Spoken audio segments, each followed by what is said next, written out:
Hi, my name is Bisola Miriam, and in this video I'm going to talk very quickly and extensively about a letter of introduction and the many things that can happen with an outstanding letter of introduction. So many people believe that writing a letter of introduction is all that they need to do to get fully funded. And here are some things that you need to learn about a letter of introduction. So I'm going to divide this video into 3 parts. In this first part, I will talk about what a letter of introduction can do for you right now. The second part will talk about if a letter of introduction does not yield the result you want, what then do you do? The third part would have me talking about what happens after a letter of introduction that didn't work well or that works well. So let's talk about what you can use a letter of introduction for right now. When you're looking to apply to schools abroad to get funding, reach out to organizations or business, or to forge alliances or business partnerships, you would have to write email. And when you're cold emailing someone or an organization, usually you do something called introductory letter, and that is a letter of introduction. In that letter, you are going to be talking about what you are, who you are, what makes you stand out, and why that person should read that email or perhaps connect with you. And so when you're writing to a university or a professor, you also would write a letter of introduction. What should you have in an academic letter of introduction?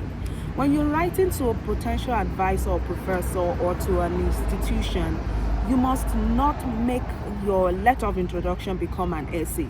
It should be as short as 3 to 4 paragraphs, but it should be as detailed as possible. The first paragraph should have you talking about why you want this, who you are, your academic background, where you're writing from, and your interest. So if you stay there, the person knows this email is for me. So if your interest is environmental engineering and you're writing to a professor who is working in gender studies, it doesn't make sense because you and that professor do not have the same interest. So if you're writing to a professor or an advisor, make sure that the interest aligns so that whatever you say from the first paragraph makes sense to the person who is reading from you. Now let's talk about the next thing you want to do. The second paragraph should quickly highlight a story, the background, the PCG, personal, common, and global story. I've talked about what a PCG is. If you want me to do a video again on a PCG, please leave a comment if you want to watch that video. Now, when you write a PCG, the PCG is basically a story that describes where your interest came from. And it should actually then be connected to what the professor is currently working on, or something that you think might be of interest to that professor, to that funding body or individual. Now, when you go from this, the third paragraph should have you highlighting the reason why you think you and that professor should connect, or the reason why you think you and that organization should meet or should forge a business alliance. Now, when you go from the first to second and this last paragraph, you should end with a call to action. The call to action is a CTA that tells this professor or this institution that, oh yes, you want to get information. What information? Or you want to meet. Meeting means, oh, can we meet on Zoom? Can we talk about this over Zoom? That is an important thing to add. Now, when you write this letter of introduction, it can do many things. It can make the professor or organization be willing to talk to you. Now, this is the things that might go wrong. Let's talk about the second part. Writing a letter of introduction is good, but do not waste your time on one person. Just like when you're trying to sell to as many people as possible. If you reach out to one institution or organization and you think that's it, you're going to fail woefully. So what is that thing you should? What are those things that you shouldn't do?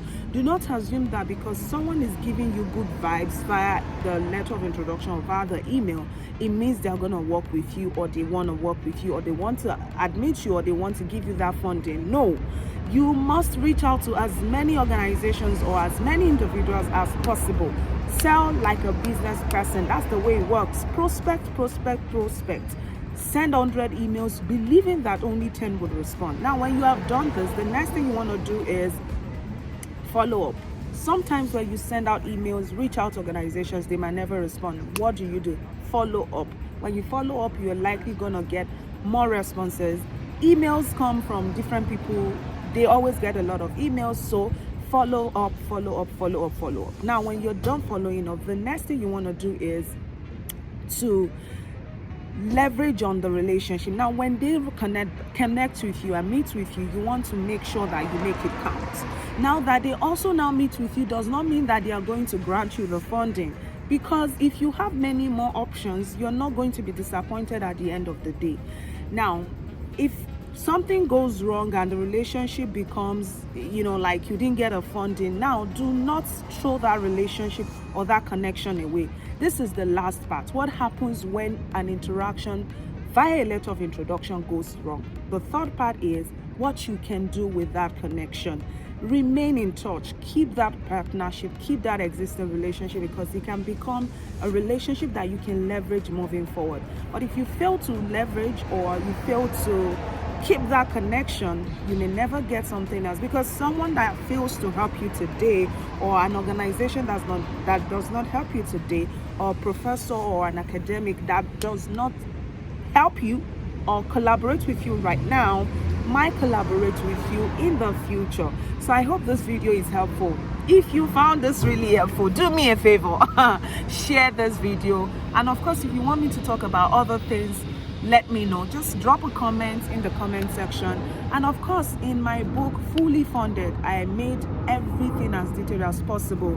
This book is currently on pre-order. Simply go to our website, ideforyou.com/fully funded school.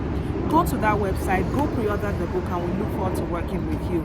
That book is what you need if, of course, you're looking to get fully funded. Why don't you go and pre-order? And somehow this might work out. Not somehow, it is definitely going to work out. Take care. Bye.